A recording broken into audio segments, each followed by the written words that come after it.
রোগবালা এসেছে, এই রোগবালা থেকে পরিত্রাণ পাওয়ার কারণে আজকে তারা সুস্থ হয়ে উঠছে। এই সুস্থ হওয়ার কারণ হলো যারা দাওয়া ওষুধ তৈরি করেছে তারাও বাবা কোরআনকে ফলো করেছে। কোরআনের মধ্যে আল্লাহ তাবারাক তাআলা সব কিছু লিপিবদ্ধ করেছে 100%। কিন্তু বাবারে জাহান্নামের অগ্নির কথা, জাহান্নামের আযাবের কথা মাত্র 3% আলোচনা করেছেন। জোরে বলেন সুবহানাল্লাহ। বাকি 97% জাহান্নামের কথা বলা নাই। এবার আপনি বলবেন হুজুর গো 3% জাহান্নামের কথা বলা আছে, 97% নাই কেন? কেন না মানুষ যদি আতঙ্কে পড়ে যায়, মানুষ যদি ওই জাহান্নামের সমস্ত কিছু জেনে না, তবে মানুষ যে সুন্দরভাবে জীবন যাপন করেছে তারা সুন্দরভাবে জীবন যাপন করতে পারতো না। কারণ ওই জাহান্নামের ভয়াবহ আযাবের কথা স্মরণ করে তারা হয়তো হার্ট অ্যাটাক করতো, নইলে ব্রেন স্ট্রোক করতো, নইলে চিন্তায় চিন্তিত হইয়া সংসার ছেড়ে দিত। তারা ওই বন জঙ্গলে আল্লাহ আল্লাহ করত। এই জন্য আল্লাহ তাবারাক তাআলা সামথিং কিছু জাহান্নামের আলোচনা করেছে কোরআনুল মাজিদের মধ্যে।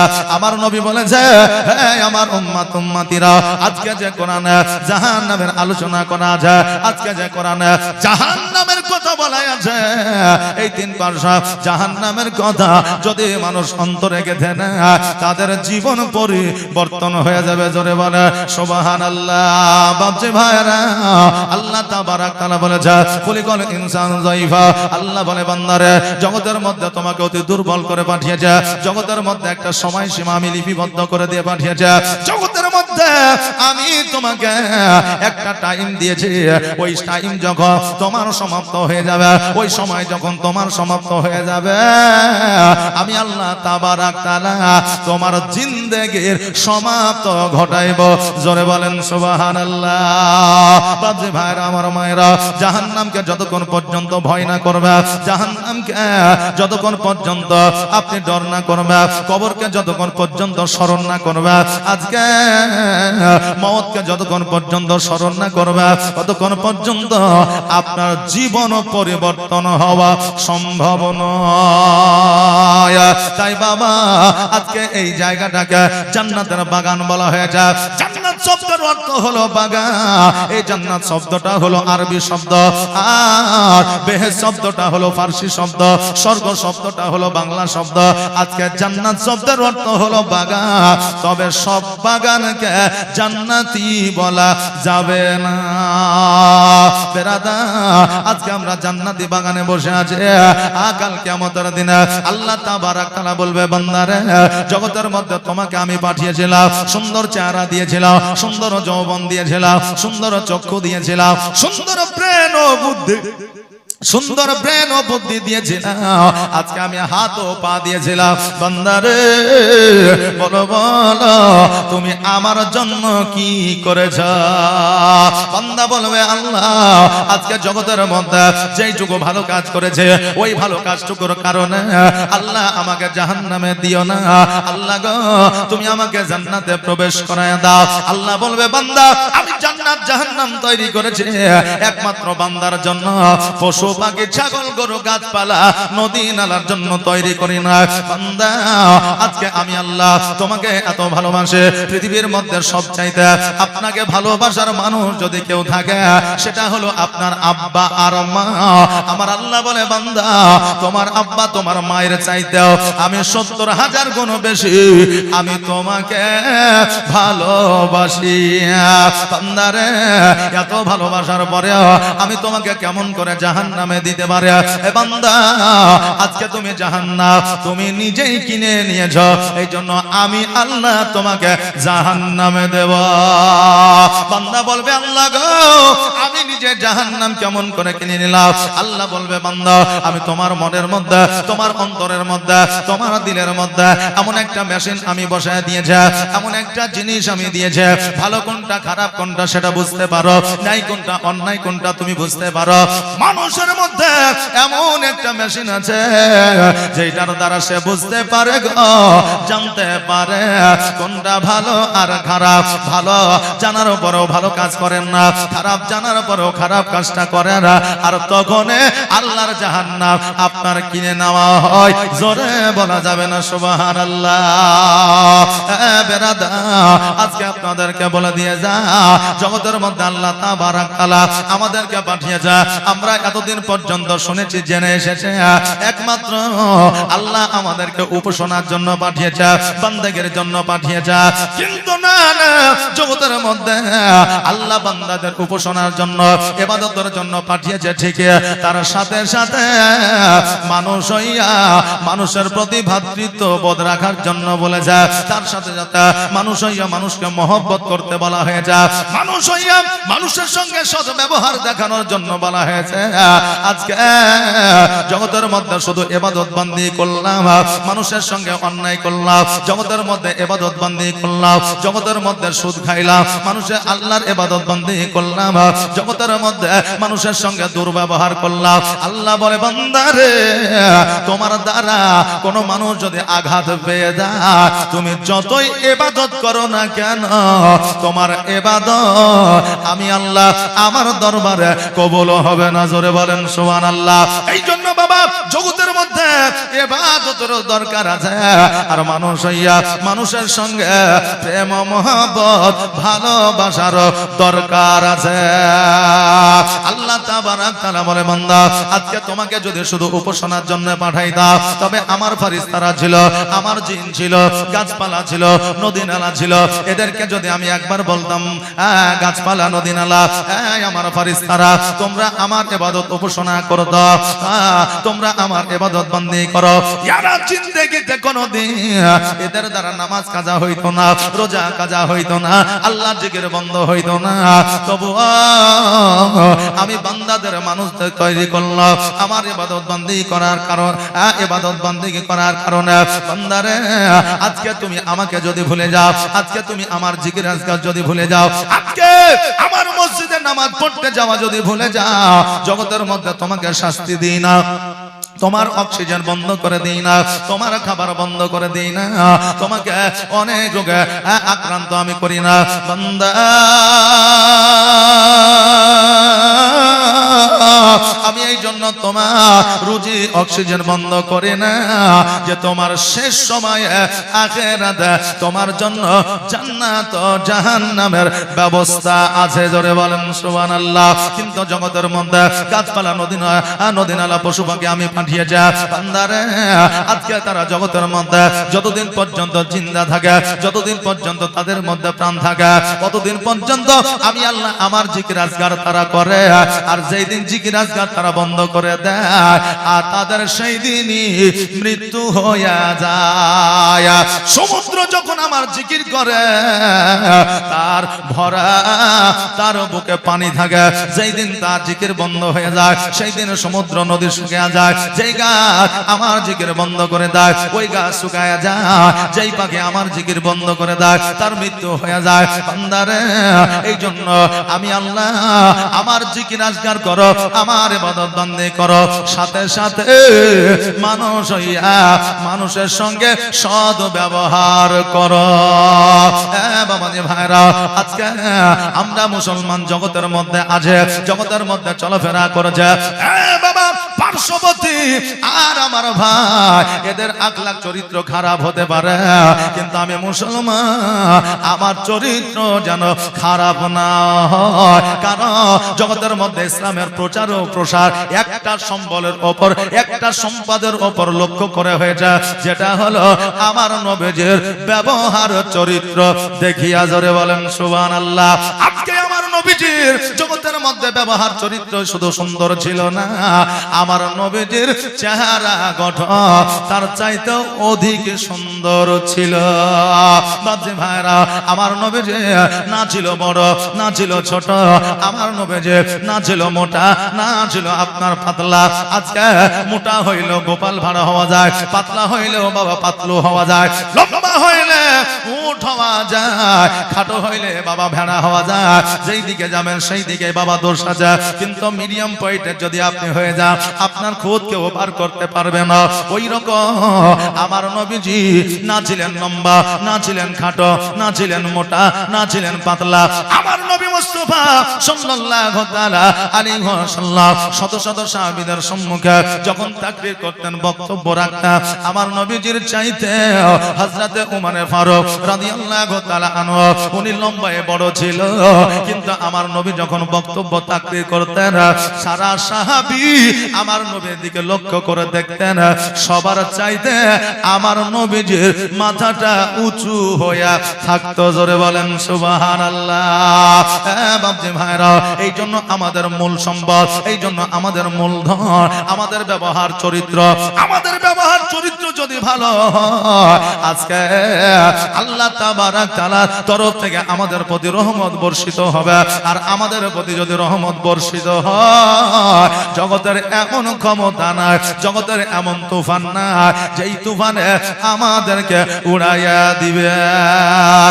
বিরাদার, আপনাদেরকে একটা কথা বলে দিয়ে যায়, জাহান্নামের কথা আপনাদের কাছে এই কারণে আমি বলতে আছে, জাহান্নামের আলোচনা এই জন্য আপনার কাছে বলতে আছে, কারণ জাহান্নামের আলোচনা মানুষের জীবন 70% বাবা পরিবর্তন হয়ে যায়। আজকে আমাদের জাহান্নামের কথা শোনার পরে একটু ভয় হয় না, ডর হয় না, আমাদের মনের মধ্যে কোন রকমের ভয়ভীতি তৈরি হয় না। কিন্তু আমার নবী মুস্তাফা সাল্লাল্লাহু তাআলা আলাইহি ওয়াসাল্লাম বক্তব্যের মাধ্যমে জাহান্নামের কথা বলতে আছে। হযরত ওমর ফারুক রাদিয়াল্লাহু তাআলা আনহু ওই জাহান্নামের কথাটা শুনিয়া যেন বাড়ির দিকে চলে গেল। এক সপ্তাহ আমার নবীজির সঙ্গে যেন সাক্ষাৎ না। আমার নবীজি বললেন, সাহাবীরা শোনো রে, আজকে আমার হযরত ওমর ফারুক রাদিয়াল্লাহু তাআলা আনহু আমার সঙ্গে সাক্ষাৎ করতে আসে না। দেখো দেখো কি কোনো অসুবিধা হয়েছে নাকি? ওমর একটা সময় আমাকে না দেখিলে তার সময় কাটে না। ওই ওমর কেন আমার দরবারে আসে না? সাহাবীয়ে কেরামগণ যখন হযরত ওমর ফারুকের বাড়ি গেল, যাওয়ার পরে দেখছে যেন হযরতে ওমর ফারুক রাদিয়াল্লাহু তাআলা আনহু উনি যেন বিছানায় বাবা শুয়ে আছে। সাহাবীরা বলে, ওমর আজকে তুমি বিছানায় শুয়ে আছো কেন? ওমর রাদিয়াল্লাহু তাআলা আনহু বলে, আমার শরীরটা চলে না, মনটা বড় দুর্বল হয়ে আছে, যেন আমার শরীরে পাওয়ার পাই না, ক্ষমতা পাই না। আজকে আমি যেন বিছানায় শায়িত হয়ে গেছে, বিছানায় যেন শুয়ে আছে, উঠে বসার মতো ক্ষমতা যেন পাই না। এই খবরটা আমার নবীজির কাছে পৌঁছায় গেল। আমার নবী মুস্তাফা সাল্লাল্লাহু তাআলা আলাইহি ওয়াসাল্লাম সঙ্গে সঙ্গে ওমরের বাড়ির দিকে রওনা হয়ে গেল। বাবা, আমার নবীজির আলোচনা শোনার পরে শুধু শুনে বাড়িতে গেলেই হবে না। আজকে নবীজির আলোচনা শোনার পরে আমার নবীজি চরিত্রের মতো করে, আমার নবীজির আখলাকের মতো করে, আমার নবীজির ব্যবহারকে লক্ষ্য করে আমাদের চরিত্র ব্যবহার আমরা নিজেরা তৈরি করব, বলুন ইনশাআল্লাহ। আজকে আপনার ভাই বাবা, চাচা ভাতিজা, গ্রামবাসী, প্রতিবেশী যদি অসুস্থ হয়, একটু সময় বার করে ওই অসুস্থ ব্যক্তিকে আপনি দেখতে যাবেন, আমার দয়ার নবীজি খুশি হবে। আর অসুস্থ ব্যক্তিকে দেখতে যাওয়া মানে আমার নবীজির সুন্নাত পালন করা। জোরে বলেন সুবহানাল্লাহ। কিন্তু আমাদের উল্টোটা হয়, মানুষ যখন অসুস্থ থাকে আমরা ওই মানুষটাকে দেখতে যাই না। যখন মানুষ মৃত্যুবরণ করে তার বাড়িতে যাইয়া বাবা আমরা ভিড় জমা করি। বাবারে, আমাদের কাজ হবে অসুস্থ ব্যক্তিকে দেখতে যাওয়া, আর অসুস্থ ব্যক্তিকে দেখতে গেলে নেকির অধিকারী হওয়া যাবে, যাকে দেখতে যাবেন সেও নেকির অধিকারী হবে। বাপজিরা, আমার নবীজি হযরত ওমরের বাড়িতে পৌঁছালেন। আমার ওমর ফারুক রাদিয়াল্লাহু তাআলা আনহু হাতখানা ধরলেন, আর আমার নবীজি বলে, ওমর আজকে তোমার শরীরে কোনো রোগ নাই, বালা নাই, মুসিবত নাই, জ্বর নাই, জ্বালা নাই, সুগার নাই, থাইরয়েড নাই, কোলেস্টেরল নাই, আজকে তোমার শরীরে কোনো রোগ নাই। বলো বলো, আজকে কিসের কারণে তুমি বিছানাগত হয়ে যাও? এখন আমার আপনার প্রশ্ন হইতে পারে, ওগো হুজুর, আজকে নবী ওমরের হাত ধরে বলে দিতে পারলেন তার কোনো রোগ বালা নাই, কিন্তু তখন তো ল্যাব ছিল না, রক্ত পরীক্ষা করার ব্যবস্থা ছিল না, তখন তো ইঞ্জিনিয়ার ইঞ্জিনিয়ার ছিল না, তখন তো ব্যারিস্টার ছিল না, তখন তো ডাক্তার ছিল না, উচ্চ শিক্ষায় শিক্ষিত মানুষ ছিল না। নবী কেমন করে বলতে পারল উমারের শরীরে কোন রোগ বালা না? বাপজিরা রে, একটা কথা আপনাদের বলে দিয়ে যা, সেই আমলে আমার নবীর চাইতে বড় ডাক্তার কেউ ছিল না, সেই আমলে আমার নবীর চাইতে বড় মাস্টার কেউ ছিল না, সেই আমলে আমার নবীর চাইতে বড় বিজ্ঞান কেউ ছিল না, এখনো নাই, বর্তমানেও না, কিয়ামত পর্যন্ত আমার নবীর চাইতে বড় বিজ্ঞান, বড় ডাক্তার, বড় মাস্টার হতে পারবে না। আমার নবী মুস্তাফা সাল্লাল্লাহু তাআলা আলাইহি ওয়াসাল্লাম যখন এই কথা বললেন, ওমর বললেন, ইয়া রাসূলুল্লাহ, ইয়া হাবিবাল্লাহ, নবী গো, আমি নিজেও জানতে পারছি, নিজেও বুঝতে পারছি আমার শরীরে কোনো রোগ বালা না, কিন্তু ইয়া রাসূলুল্লাহ, যেই দিন থেকে আপনি জাহান্নামের আলোচনা করেছেন, আমি জাহান্নামের অগ্নির কথা যখন থেকে আমি শুনেছি, জাহান্নামের শাস্তির কথা যখন থেকে শুনেছি, তখন থেকে আমার মনের মধ্যে একটা ভয় ঢুকে গেছে, তখন থেকে আমার মনের মধ্যে একটা চিন্তা ঢুকে গেছে। নবী গো, ওই চিন্তায় চিন্তিত হইয়া আজকে আমি উমা বিছানা গত হয়েছি। জোরে বলেন সুবহানাল্লাহ। আরে বাবা, যেই উমারে ফারুক জগতের মধ্যে জান্নাতের সার্টিফিকেট পেয়েছিল, যেই উমারে ফারুক রাদিয়াল্লাহু তাআলা আনহু আমার নবীকে এত মহব্বত করেছিল, যেই উমারে ফারুক রাদিয়াল্লাহু তাআলা আনহুর জিন্দেগিতে এক ওয়াক্ত নামাজ কাজা ছিল না, ওই উমর জাহান্নামের কথা শুনিয়া যদি এত চিন্তা করতে পারে, আমরা জগতের মধ্যে একটা ভালো কাজ করিলে 99টার ভালো কাজের কোনো গ্যারান্টি নাই, তবু আমাদের জাহান্নামকে বাবা ভয় না। আমার নবীজি বলে, ওমর আজকে জগতের মধ্যে তুমি যে চিন্তা করতে আছো, ওই চিন্তার কোনো দরকার না। কেন না আমি নবী কথা দিলাম, আমি তোমাকে না লইয়া জান্নাতে যাব না। আজকে বাবা পৃথিবীর মধ্যে সব রোগের ওষুধ তৈরি হয়েছে, এমনকি ক্যান্সারের ওষুধ তৈরি হয়ে গেছে, কিন্তু মানসিক চিন্তা যারা করে তাদের ওষুধ এখনো পর্যন্ত তৈরি হয় না। ওমর বলে, ইয়া রাসূলুল্লাহ, ইয়া হাবিবাল্লাহ, নবী গো, আজকে ওই জাহান্নামের কথা শুনিয়া আমার মনে এত ভয় ঢুকে গেছে, আমি জাহান্নামের চিন্তায় চিন্তিত হইয়া আমি আজকে অসুস্থ হয়ে গেছে। নবী গো, আজকে যখন আপনি বললেন আপনি কথা দিলেন আমাকে লইয়া জান্নাতে যাবে, ইয়া রাসূলুল্লাহ, জগতের মধ্যে পাহাড় পর্বত এক জায়গা থেকে হিল অপর জায়গা চলে যেতে পারে, কিন্তু আমি জানি আমার নবীর কথার কোনো নড়চড় হবে না। আল্লাহর নবী গো, নূরের নবী গো, কোন সাধনে পাইব আপনার মন, আর পাইলে আপনার দর্শন ধন্য হইবে আমার জীবন। চাই না নবী আমি সাত রাজারে ধন, আল্লাহর নবী গো, নূরের নবী গো, কোন সাধনে পাইব আপনার মন। জোরে বলেন ইয়া রাসূলুল্লাহ। আর পিতা আপনার আব্দুল্লাহ, মাতা আপনার আমিনা, দুধমা আপনার দাইমা হালিমা, আর কুরাইশ বংশে জন্ম আপনার, রাত্রিতে হইলেন সওয়ার, মেরাজেতে নবী হইলেন রওয়ানা। আল্লাহর নবী গো, নূরের নবী গো, কোন সাধনে পাইব আপনার মন। বাবাজি ভাইরা, আমার নবী মুস্তাফা সাল্লাল্লাহু তাআলা আলাইহি ওয়াসাল্লাম ওই জায়গা থেকে নিজের বাসভবনে আসলেন। হযরত উমর ফারুক ফারুক রাদিয়াল্লাহু তাআলা আনহু আস্তে আস্তে যেন বাবা সুস্থ হয়ে উঠলেন আর আমার নবীজির দিকে লক্ষ্য করিয়া ফলো করিয়া হযরত ওমর ফারুক আমার নবীজি চরিত্রে বাবা চরিত্র গঠন করেছিলেন জোরে বলেন সুবহানাল্লাহ আজকে আমার নবীজির যে ব্যবহার ছিল আজকে ওই নবীজির ব্যবহারে সারা জগতের মানুষ খুশি হওয়া তো দূরের কথা এমনকি আমার নবীজির নিজের স্ত্রী নিজের বিবিরাও পর্যন্ত খুশি ছিল যে জিনিসটা এখন বর্তমানে 100 জন স্বামীর কাছে বাকি 70 জন নারী তারা প্রকাশ করে যে আমার স্বামীর কাছে আমি সুখী নাই কেননা স্বামীর সব ব্যবহার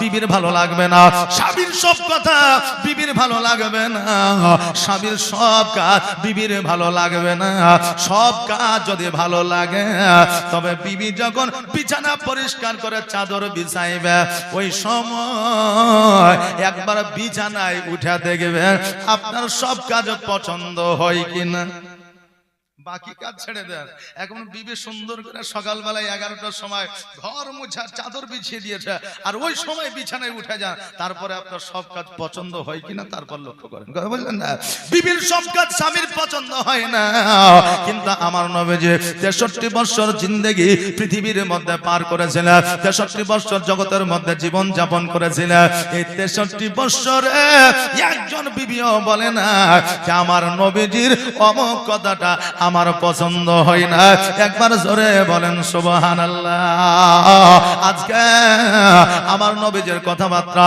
আর চেহারা আমার নবীজির চলাফেরা খারাপ কেমন করে হইতে পারে যে আল্লাহ আমার নবীজির জন্য সমস্ত কিছু স্পেশাল ব্যবস্থা করেছেন সব কিছু স্পেশাল ব্যবস্থা আজকে আমাদের মা বোনদের সন্তান যখন জন্মগ্রহণ করে হইলে আতর করে নইলে বাবা হাসপাতাল নইলে আপনার এসি রুমে নইলে বাবা সুন্দর ঘরে কিন্তু ওই মা বোনেরা সন্তান যখন প্রসব করে প্রসব বেদনা জানতে পারে বুঝতে পারে প্রসব বেদনার কারণে অনেক মা বোনেরা ইহ জগৎ ছেড়ে পর জগৎ গমন করে কিন্তু আমিনা রাদিয়াল্লাহু তাআলা আনহা উনি বলেছিলেন শোনো গো আমার সন্তান জগতের মধ্যে এসেছে বেদনা কাকে বলে জানি না যন্ত্রণা কাকে বলে জানি না তো জানি না আমার নবী জগতের মধ্যে এসেছে 570 খ্রিস্টাব্দে সোমবারের দিন শুভে সাদেকের সময়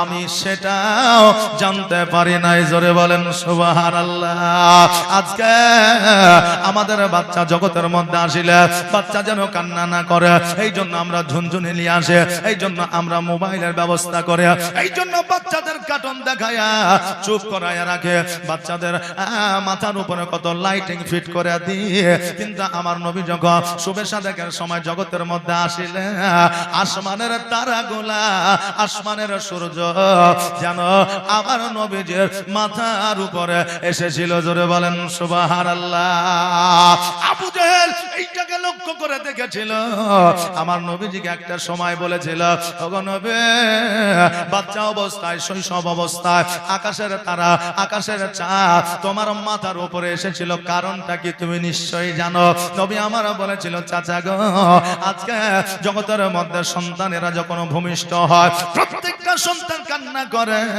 জানি না আজকে আমাদের বাচ্চারাও কান্না করে তারা স্থান পরিবর্তন করে এই জন্য কান্না করে আর জগতের মধ্যে কান্না করিলে তাদেরকে চুপানোর জন্য অনেক ব্যবস্থাপনা তাদের বাপ মা আত্মীয় স্বজনরা করে কিন্তু চাচা আমি যখন জগতের মধ্যে এসেছিলাম আমি যেন কান্না না করি আমি যেন আনন্দে আনন্দিত হয়ে থাকে এই জন্য আমার আল্লাহ তাবারক তাআলা ওই চন্দ্রকে আর তারাগুলোকে আমাকে খুশি করার জন্য পাঠিয়েছিলেন জোরে বলেন সুবহানাল্লাহ চাচা গো তবুও চন্দ্র সূর্য দেখিয়া তবুও আকাশের নক্ষত্রগুলো দেখিয়া আমি নবী খুশি হই না যদি সেই দিন আমি খুশি হয়ে যাইতাম আমার উম্মতি পরিত্রাণ পাইতো না এই জন্য আমি নবী সিজদায় রত হইয়া ইহা বলে উম্মতি বলে কেঁদেছিলাম জোরে বলেন সুবহানাল্লাহ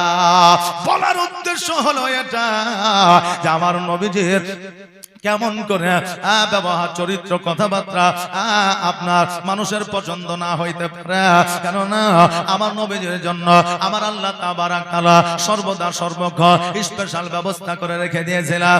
আমার নবী মুস্তাফা চরিত্র কেমন ছিল বিবির কাছে একবার দেখা। হযরত আয়েশা সিদ্দিকা রাদিয়াল্লাহু তাআলা আনহা প্লেটের মধ্যে বাবা খাবার নিতে যাবে, এমন অবস্থায় প্লেটখানা যেন বাবা জমিনে পড়ে আপনার ভেঙে গিয়েছিল। আর ওই আয়েশা সিদ্দিকা রাদিয়াল্লাহু তাআলা আনহা মাটির উপরে রুটি আর গোশত রাখিয়া যেন আপনার খাইতে যাবে। আমার নবী যে মিচকে হাসি দিয়া বলল, আয়েশা কাজটা কিন্তু ভালো হচ্ছে না। বলছে বাবা মিচকে হাসি দিয়া আমাদের মতো যদি মানুষ হইতো বিবির কান ধরে বলতাম এটা কি হচ্ছে, বিবির কান ধরে বলতাম এটা কি হচ্ছে। আয়েশা সিদ্দিকা রাদিয়াল্লাহু তাআলা আনহা অনেক বর্ণনা করেছে আমার নবীজি যখন কথা বলতা আমার নবীজির কথার মধ্যে একটা না মিচকে হাসি ছিল। জোরে বলেন সুবহানাল্লাহ। বাপজি ভাইরা আমার মায়েরা, এই জন্য জগতের মধ্যে বিবিদের আল্লাহ তাবারাক তাআলা স্বামীর জন্য নিয়ামত করে পাঠিয়েছে। স্বামীকে আল্লাহ তাবারাক তাআলা বিবির জন্য নিয়ামত করেছে। আজকে ওই বিবিকে গোলাম মনে করলে হবে না, কেননা আপনার শেষ বয়সে ওই বিবি আপনার খিদমত করবে। সেই দিন হয়তো আপনার বাবা থাকবে না, সেই দিন হয়তো আপনার ভাই থাকবে না, সেই দিন হয়তো আপনার সন্তানেরা আপনাকে দেখবে না, সেই দিন হয়তো আপনার মা থাকবে না, সেই দিন একমাত্র আপনার সম্বল থাকবে আপনার বিবি। যৌবন অবস্থা যুবক অবস্থা বিবিকে ধরে যদি ঘন ঘন বিবির প্রতি জুলুম করেন, অত্যাচার করেন, বৃদ্ধ বয়সে যখন আপনি বিছানাগত হইবেন বিবি আঙুল দেখাইয়া বলবে আগের আমলে যুবক অবস্থায় ধরে ধরে আমাকে মারতে, এখন শুয়ে কেন উঠে ধরো মারো। বলবে না। অনেক বিবি আছে বলবে রে বাবা, কেন না পৃথিবীর মধ্যে যেমন কর্ম করবেন তেমন ফল পাবে। ইংরেজি একটা প্রবাদ বাক্য আছে, টিট ফর ট্যাট, যেমন কর্ম তেমন ফল। আজকে মানুষের সঙ্গে যেমন আচার আচরণ ব্যবহার দেখাবেন শেষ সময়ে তার প্রতিফল পাইবেন। জোরে বলেন সুবহানাল্লাহ। বাপজি ভাইরা আমার মায়েরা, আজকে জগতের মধ্যে আমার নবী মুস্তাফা সাল্লাল্লাহু তাআলা আলাইহি ওয়াসাল্লাম বিবি লইয়া সংসার করেছে। জীবনে বিবি কষ্ট পাই না, বিবির দ্বারা স্বামী কষ্ট পাই না। জগতের মধ্যে আজকে সাহাবায়ে কেরামগণ বিবি লইয়া সংসার করেছে। জীবনে কখনো স্বামী বিবির জন্য কষ্ট পাই না, আর স্বামীর জন্য বিবি কখনো কষ্ট পাই না।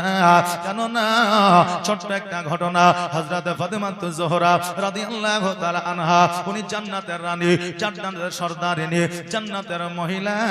আজকে ওই ফাতেমাতুজ জোহরা রাদিয়াল্লাহু তাআলা আনহা বিবাহ করে হযরত আলী রাদিয়াল্লাহু তাআলা আনহু বাসভবনে যেন বসে আছে। হযরত আলী রাদিয়াল্লাহু তাআলা আনহু বাবা বন জঙ্গলে কাঠ কাটার পরে বাজারে বিক্রয় করে বাড়িতে যখন প্রবেশ করতে যাবে দেখতে যেন আমার মা ফাতেমা রাদিয়াল্লাহু তাআলা আনহা উনি যেন চুপ করে বসে আছে। আলী চিন্তা করে, আল্লাহ গো, এই ফাতেমা আমাকে দেখলে খুশি হয়ে যায়, আনন্দে আনন্দিত হয়ে যায়। আজকে দরওয়াজা খোলার পরে একটু মিচি হাসি দিয়া ফাতেমা কেন বসে গেল? হয়তো তার বাবার কথা মনে পড়েছে। আলী বলে, বিবি চলো চলো আমরা একবার নবীজিকে দেখে আসি। সঙ্গে সঙ্গে ফাতেমাতুজ জোহরা রাদিয়াল্লাহু তাআলা আনহা বললেন, কখন যাইবেন বলেন? আমার আলী বলে, এক্ষুনি চলো। জোরে বলেন সুবহানাল্লাহ। মা বোনদের বাবার বাড়ি যাওয়ার কথা বলবেন তো কারেন্টের মতো বের হবে, প্লেনের মতো উড়ে চলে যাবে। আর শ্বশুর বাড়িতে যাইয়া যখন বলবেন চলো এবার শ্বশুর বাড়ি যাইতে হবে, মা বোনেরা বাবারে আপনার গরুর গাড়ির মতো তখন চলবে, মনে হচ্ছে চলছেই না। বলে এখন লাই দুপুরে চলো, দুপুরে লাই বিকালে চলো, বিকালে লাই সন্ধ্যায় চলো। হ্যাঁ বাপজি ভাইরা, মায়ের বাড়ির কথা শুনলে মা বোনেরা খুশি হয়ে যায়। এই জন্য আমার নবী মুস্তাফা সাল্লাল্লাহু তাআলা আলাইহি ওয়াসাল্লাম বলেছে, নতুন বিবাহ করে যখন বিবি লইয়া বাড়িতে থাকবে একটু ঘন ঘন তার বাপের বাড়ি নিয়ে যাওয়ার চেষ্টা করবে, তবে বিবিকে একাই পাঠাবে না, বিবিকে টোটোতে পাঠাবে না, বিবিকে ঘোড়ার গাড়িতে পাঠাবে না, বিবিকে একাই বাসে পাঠাবে না। যাতে যাও না কেন বিবিকে সঙ্গে করে তুমি নিয়ে যাও, আবার সঙ্গে করে তুমি বাড়িতে নিয়ে আসো। কেন না দুনিয়া এখন স্বাধীনতা পেয়েছে, তবে আজাদি এখনো পাই না। ওই রকম নারীরা বাবা স্বাধীনতা অবলম্বন করে আমার সংসারে আপনার সংসারে চলবে, কিন্তু নারীদেরকে পূর্ণাঙ্গ আপনার আজাদি দেওয়া যাবে না। বাপজি ভাইরা যেই কথাটা বলি আমি আজকে জগতের মধ্যে আমার ফাতেমাতুজ জোহরা রাদিয়াল্লাহু তাআলা আনহা বললেন, তবে এখনই চলে, যখন যাবেন এখনই তো আমি রেডি আছি, তৈরি আছে। আমার আলী রাদিয়াল্লাহু তাআলা আনহু বলে, বিবি রে, আজকে তুমি যে পোশাকটা পরে আসো এই পোশাকটা কি তুমি পরিবর্তন করবে না? আজকে আমরা নিজের বাড়িতে যখন থাকে একটা পোশাক পরে থাকে, যখন আমরা বাইরে যাই অন্য পোশাক পরিধান করে, যখন আমরা শহরে যাই একটা অন্য পোশাক পরিধান করে, যখন শ্বশুর বাড়ি যায় তখন অন্যরকম পোশাক ব্যবহার করে। যেই জায়গায় যেই পোশাকের মান আছে সেই জায়গায় সেই পোশাকের মান আমরা রাখি, নাকি বলে? আজকে সুন্দর বিয়ে বাড়িতে যখন আমরা যাই রংচঙা জামা কাপড় পরে যাই, আর যেই জামা কাপড় বিয়ে বাড়িতে পরে যাওয়া হয় মুর্দা বাড়িতে পরে যাওয়া আপনার উচিত নয়, কারণ এটা হলো আনন্দের জায়গা আর ওটা হলো দুঃখ কষ্ট বেদনার জায়গা। জোরে বলেন সুবহানাল্লাহ।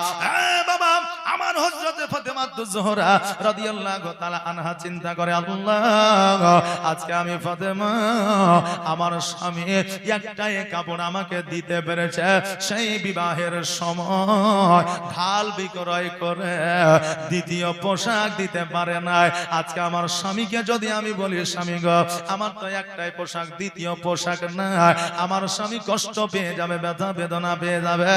আমি এমন একটা পুরুষ, আমি এমন একটা যুবক যে আমার বিবিকে একটা পোশাকের জায়গায় দুইটা দিতে পারি না, আমার স্বামী কষ্ট পেয়ে যাবে।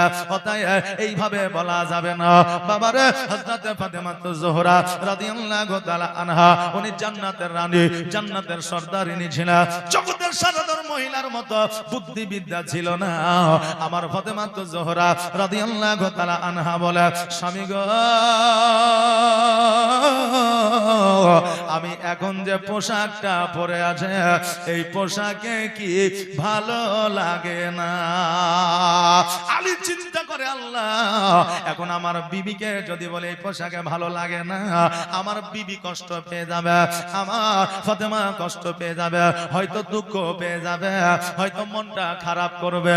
এই জন্য আমার আলী রাদিয়াল্লাহু তাআলা আনহু বলছে, বিবি রে আজকে এই পোশাকটাই শুধু তোমাকে সুন্দরী নয়, মনে হয় জান্নাতি রানী দাঁড়ায়া আছে। জোরে বলেন সুবহানাল্লাহ। স্বামী কষ্ট দিল না বিবিকে, বিবি কষ্ট দিল না স্বামীকে, এটাই হলো স্বামীর সংসার। জোরে বলে সুবহানাল্লাহ। আর আজকে আমার মা বোনেরা আলমারি ভর্তি করে শোকেস ভর্তি করে জামা কাপড় রেখে দিয়েছে। ঈদের সময় আর কুরবানির সময় যদি একটা নতুন শাড়ি না পাওয়া যায়, অনেক মা বোনেরা আছে স্বামীর সঙ্গে তারা রাগারাগি করে। মা আজকে তোমাদেরকে বলে দিয়ে যায়, আজকে তোমার স্বামী যদি পারে সারা পৃথিবীটা তোমাকে দিয়ে দেবে, কেননা আজকে তোমার স্বামী এত পরিশ্রম করে, তার শুধু নিজের জন্য নয়, আজকে একটা বেলা যদি একটা পুরুষ কাজ করে তার 5 দিন পকেট খরচা হয়ে যাবে, হবে না? 5 দিন পকেট খরচা হয়ে যাবে। কিন্তু না, সারাদিন পরিশ্রম করে পেরেশানি হইয়া রাত্রিবেলায় শান্তি একটু আরাম করে, আবার রাত্রি 3টায় উঠে চলে যায় কর্মে, প্রতিনিয়ত প্রতিদিন কাজ করে, শুধুমাত্র তোমার দিকে লক্ষ্য করে, শুধুমাত্র তোমার সন্তানাদের দিকে লক্ষ্য করে। আর আজ ওই স্বামীর প্রতি যদি কোনো কিছু পাওয়ার আশায় যদি তুমি জুলুম শুরু করে দাও, তুমি যতই ইবাদত বন্দেগি করো না কেন, যতই তুমি হজ করো না কেন, যতই দান খায়রাত করো না কেন, যতই পর্দা করো না কেন, আজকে আল্লাহ তাবারাক তাআলার দরবারে ওই স্বামীকে ব্যথায় ব্যথিত করার কারণে কোনো ইবাদত কবুল হবে না। আজকে নারীদের মধ্যে 3টা ঐতিহ্য, তিনটা গুণ যদি না থাকে ওই নারী কখনো জান্নাতি হতে পারবে না। আপনি বলেন হুজুর কেমন করে বুঝলাম? কেননা আল্লাহ জান্নাতের মালিক, আল্লাহ জাহান্নামের মালিক, কিন্তু কিছু আলামত জগতের মধ্যে দিয়েছে। ওই আলামত দেখিয়া আলেম ওলামা বলতে পারে এই বান্দা জান্নাতি না জাহান্নামী। আল্লাহ জান্নাতি বানাইতে পারে, ওটা আল্লাহ পাক রব্বুল আলামিনের মহিমা। কিন্তু বাবারা তিনটা গুণ যদি নারীর মধ্যে না থাকে তবে ওই নারী জান্নাতি হতে পারবে না। এক নম্বর গুণ হইল ওই নারীকে ইবাদত করতে হবে, নামাজ আদায় করতে হবে। দ্বিতীয় নম্বর গুণ হইল ওই নারীকে পর্দা করতে হবে। তৃতীয় নম্বর গুণ হইল স্বামীর খিদমত তাকে করতে হবে। এই তিনটা গুণের মধ্যে একটা গুণ যদি ওই নারীর মধ্যে না থাকে ওই নারীর ইবাদত আল্লাহর দরবারে কবুল হবে না। বাজে ভাইরা, আমার মায়েরা, আজকে পৃথিবীর মধ্যে আমরা সংসার করতে আছে, আমাদের সংসারের মধ্যে কত জ্বালা যন্ত্রণা ব্যথা বেদনা চলবে রে বাবা। কারণ সংসারের মধ্যে মিষ্টি আছে, খাটা আছে, টক আছে, ঝাল আছে, কত রকম ব্যবস্থা আমাদের আছে। তবে শুধু মিষ্টি খেলে হবে না, মাঝে মধ্যে টকও খাইতে হবে। কারণ শরীরের মধ্যে প্রত্যেকটা ভিটামিনের দরকার আছে। শরীরের মধ্যে প্রত্যেকটা ভিটামিনের দরকার আছে, ওই রকম সংসারের মধ্যে সবকিছুর প্রয়োজন আছে। তবে বাবা একে অপরের প্রতি আমরা রাগে রাগান্বিত হইয়া একে অপরকে জুলুম করব, একে অপরের প্রতি আঘাত করব, এটা শরীয়ত কখনো প্রাধান্য দেয় না। আমার খাদিজাতুল কুবরা রাদিয়াল্লাহু তাআলা আনহা আমার নবীজির সঙ্গে জীবন যাপন করেছিলেন। নবীজিকে 40 বছর বয়সে বিবাহ করেছিলেন। ওই খাদিজা নিজের বাপের যত অট্টালিকা ছিল, নিজের বাপের খাওয়াইলিদের দেওয়া যত আপনার সোনা দানা হীরামণি মুক্তা ছিল, সবকিছু আমার নবীজিকে দিলেন। আর আমার নবীজি সব সম্পত্তি লইয়া ফকির মিসকিন ইয়েতিমের মধ্যে বিলিবর্তন করলেন। জোরে বলেন সুবহানাল্লাহ। আমার নবীজি সবকিছু দান করে দিয়া খাদিজাকে সঙ্গে করে নিয়ে আপনার খেজুর গাছের ছাউনিতে বসবাস করতে আরম্ভ করলেন। খেজুর গাছের পাতা দিয়া বাড়ি বানাইলে, আর বাড়ি বানানোর পরে ঘর বানানোর পরে ওই ঘরে আপনার বসবাস শুরু করলেন। এখন আমার নবীজি খাদিজাকে আদর করে যত্ন করে বলতেছে, খাদিজা আজকে তোমার বাবা রাত প্রসাদে যে সুখ পেয়েছ, হয়তো আমার জীর্ণ কুটিরে সেই সুখ পাওয়া যায় না। বিবি খাদিজা বলে, স্বামী গো, আজকে আমার বাবার অট্টালিকায় সুখ ও শান্তি আমি পেয়েছি, এটা ঠিকই, কিন্তু ইয়া রাসূলুল্লাহ আপনার জীর্ণ কুটিরে যেই শান্তি আমি পাই ওই রকম শান্তি আমার বাবার অট্টালিকায় পাওয়া যায়নি। একবার জোরে বলেন সুবহানাল্লাহ। হে বাবা, স্বামী স্ত্রীর মধ্যে যদি মহব্বত থাকে গাছের তলাতেও বসবাস করা যায়, আর স্বামী আর স্ত্রীতে মহব্বত যদি না থাকে পাঁচতলাতেও শান্তি পাওয়া যায় না। বাবা যে ভাইরা আমার, খাদিজাতুল কুবরা রাদিয়াল্লাহু তাআলা আনহা একজন বাদশাহিনী ছিল, একজন রানী ছিল। জিন্দেগিতে রান্না করে না, খাবারের অভাব হইতো না, পোশাকের অভাব হইতো না। পোশাক এত ছিল, কোন পোশাক কখন পরবে নিজেও জানতে পারতেন না। সব কিছু দান করে আমার নবীজির সঙ্গে জীর্ণ কুটিরে সংসার করতে আসা, রান্না করতে পারে না। আমার নবীজি খাদিজাকে বলে, খাদিজা এসো এসো, আমি নবী তোমাকে রান্না শিখাইয়া দেব।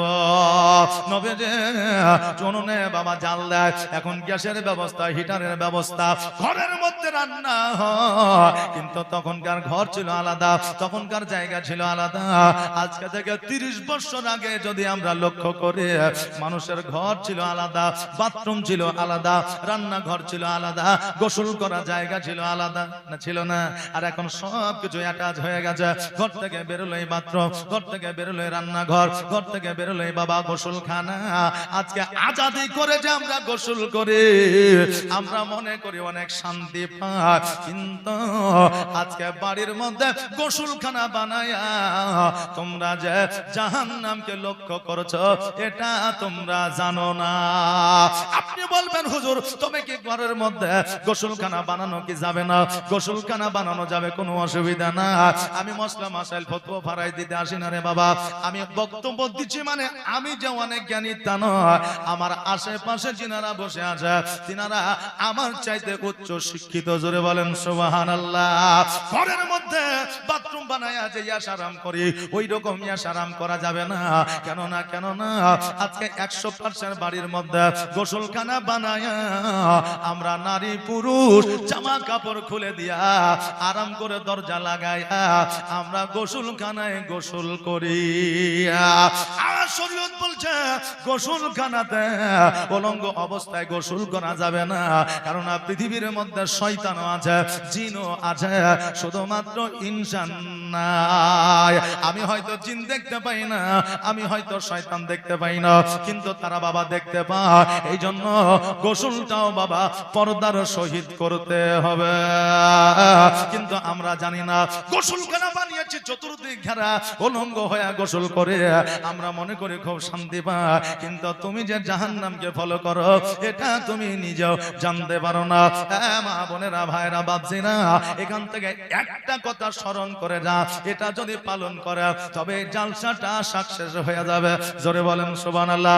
জিন্দেগিতে জীবনে গোসলখানায় কখনো পুরো কাপড়কে সরায়া উলঙ্গ হইয়া গোসল করিবেন না, এটা ফলো করলে এই জালসা আপনার সাকসেস হয়ে যাবে। কি বলেন? জি, তবে জলসা সাকসেস হয়ে যাবে। বাপরে ভাইরা, তখনকার আমলে ঘর বাড়ি ছিল আলাদা। আমার নবী যে উনুনে বাবা জাল দেয় আর খাদিজাকে রান্না বান্না করা শিখায়। আজকে যদি কোনো আলেম, কোনো ওলামা বিবিকে রান্নার কাজে সহযোগিতা করে, আর সাধারণ মানুষ এমন আছে যদি কেউ দেখে পাড়াতে এসে মোড়ে চায়ের দোকানে বলবে ওই দেখ মৌলবি বিবির গোলাম হয়ে যায়। জি, বলবে কি বলে? মাস্টার বিবির গোলাম হয়ে যায়, আজকে ডাক্তার বিবির গোলাম হয়ে যায়, কিন্তু জানে না আজকে বিবির কাজে হেল্প করা, সহযোগিতা করা, এটা হলো আমার প্রিয় নবীজির সুন্নাত। জোরে বলেন সুবহানাল্লাহ। কেন না আমার নবীজি বলেছে যদি সময় পাও মা বোনদের কাজে হেল্প করো, সহযোগিতা করো, কারণ সারা বছরে 365 দিনের মধ্যে তোমার হয়তো 50টা ছুটি আছে, কিন্তু আমার মা বোনেদের জিন্দেগি ছুটি না। বর্ষা হইলে কাজে যাওয়া হবে না, আরাম করে বিড়ি টানছেন আর খাটের উপর ঘুমাইছেন। শীতের দিনে কুয়াশায় রাস্তায় চলা যাচ্ছে না, লাইটে দেখা যাচ্ছে না, কাজ বন্ধ করে দিয়েছেন। আজকে 1 সপ্তাহ 7 দিনে হয়, একটা দিন রবিবার আছে, ওই রবিবারে আপনার কাজ বন্ধ আছে। আজকে অনেক পুজোতে আমরা ভারতবর্ষে বসবাস করি, পুজোর সময় আমাদের ছুটি আছে, ঈদের সময় ছুটি আছে, কিন্তু আমার মা বোনেদের বর্ষাতেও রান্না করতে হয়, ছেলে পিলেকে আপনার সঠিক ভাবে রাখতে হয়। আজকে বর্ষা হইল জামা কাপড় পরিষ্কার করতে হয়, আপনার বাড়ি ঘর গুছাইতে হয়, বাড়ি ঘর মুছতে হয়, কারণ তারা যতদিন পর্যন্ত সুস্থ থাকবে ততদিন পর্যন্ত তাদের ছুটি না। এই জন্য মাঝে মধ্যে সময় পাইলে বিবিদের কাজে সহযোগিতা করবে। তবে বিবি যদি আপনাকে হুকুম করে ওই কাজ করা যাবে না, বিবি গুনাহগার হবে। আজকে বললাম তো যে বিবির কাজে সহযোগিতা, কালকেই যে হয়তো বলবো যে বলেছে ঘন্টা মুছে দাও, বুঝলেন না? এই জন্য বিবিরা স্বামীকে অর্ডার করতে পারবে না। কেন না বিবিদের মাথার তাজ হলো স্বামী, আর মাথার তাজকে কখনো পায়ে রাখা যায় না। যায় দেখেছেন কাউকে মাথার তাজ পায়ে রাখে না? স্বামী হলো বিবির মাথার তাজ, ওই স্বামীকে পায়ের নিচে রাখা যাবে না। এই জন্য বাবাজি ভাইরা, যেই কথাটা আমি বলতেছিলাম, আজকে বিবির কাজে সহযোগিতা করেন, আর বিবির কাজে সহযোগিতা করলে আমার নবীর সুন্নাত পালন করা হয়। বাবাজি ভাইরা, মা খাদিজাতুল কুবরা রাদিয়াল্লাহু তাআলা আনহা রান্না করিলা, আমার নবীর সঙ্গ দিলা, একসঙ্গে খাইতে বসেছে, আর যেমনই বাবা খাইতে বসেছে আমার নবীজি বলতেছে খাদিজা আজকে তোমার রান্নাটা অতি সুন্দর হয়েছে। নারে তাকবীর, নারায়ে রিসালাত, মাসলাকে আলা হযরত, সুবহানাল্লাহ।